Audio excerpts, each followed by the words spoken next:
شروع اللہ کے نام سے جو بڑا مہربان نہایت رحم والا ہے۔ نون قلم کی اور جو اہل قلم لکھتے ہیں اس کی قسم کہ اے محمد صلی اللہ علیہ وآلہ وسلم تم اپنے پروردگار کے فضل سے دیوانے نہیں ہو، اور تمہارے لیے بے انتہا اجر ہے، اور تمہارے اخلاق بڑے عالی ہیں۔ سو ان قریب تم بھی دیکھ لو گے اور یہ کافر بھی دیکھ لیں گے کہ تم میں سے کون دیوانہ ہے۔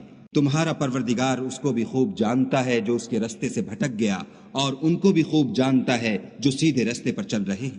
تو تم جھٹلانے والوں کا کہا نہ ماننا۔ یہ لوگ چاہتے ہیں کہ تم نرمی اختیار کرو تو یہ بھی نرم ہو جائیں، اور کسی ایسے شخص کے کہے میں نہ آ جانا جو بہت قسمیں کھانے والا ذلیل اوقات ہے، طعن آمیز اشارتیں کرنے والا، چغلیاں لیے پھرنے والا، مال میں بخل کرنے والا، حد سے بڑا ہوا بدکار، سخت خو اور اس کے علاوہ بدذات ہے، اس سبب سے کہ مال اور بیٹے رکھتا ہے۔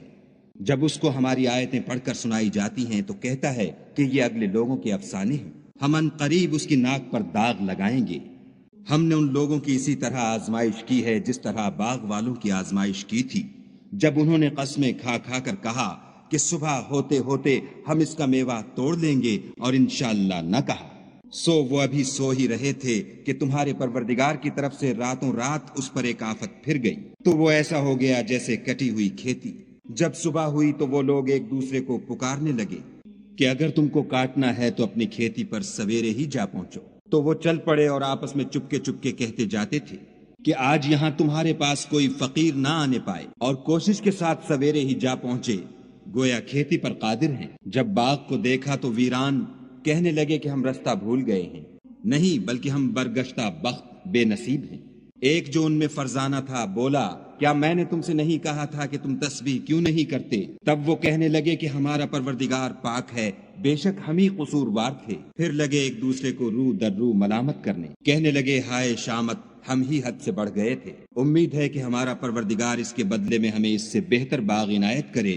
ہم اپنے پروردگار کی طرف رجوع لاتے ہیں، دیکھو عذاب یوں ہوتا ہے، اور آخرت کا عذاب اس سے کہیں بڑھ کر ہے، کاش یہ لوگ جانتے ہوتے۔ پرہیزگاروں کے لیے ان کے پروردگار کے ہاں نعمت کے باغ ہیں۔ کیا ہم فرما برداروں کو نافرمانوں کی طرح نعمتوں سے محروم کر دیں گے؟ تمہیں کیا ہو گیا ہے، کیسی تجویزیں کرتے ہو؟ کیا تمہارے پاس کوئی کتاب ہے جس میں یہ پڑھتے ہو کہ جو چیز تم پسند کرو گے وہ تم کو ضرور ملے گی؟ یا تم نے ہم سے قسمیں لے رکھی ہیں جو قیامت کے دن تک چلی جائیں گی کہ جس شے کا تم حکم کرو گے وہ تمہارے لیے حاضر ہوگی؟ ان سے پوچھو کہ ان میں سے اس کا کون ذمہ لیتا ہے؟ کیا اس قول میں ان کے اور بھی شریک ہیں؟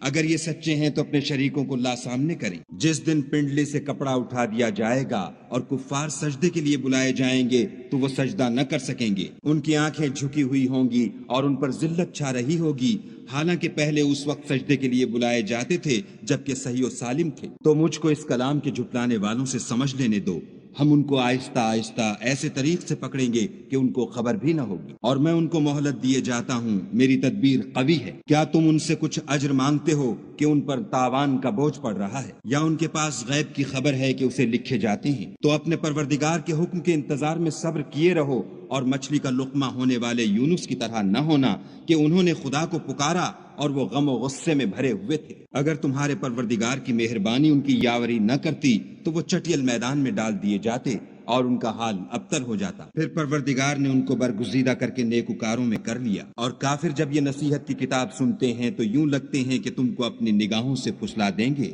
اور کہتے ہیں کہ یہ تو دیوانہ ہے۔ اور لوگو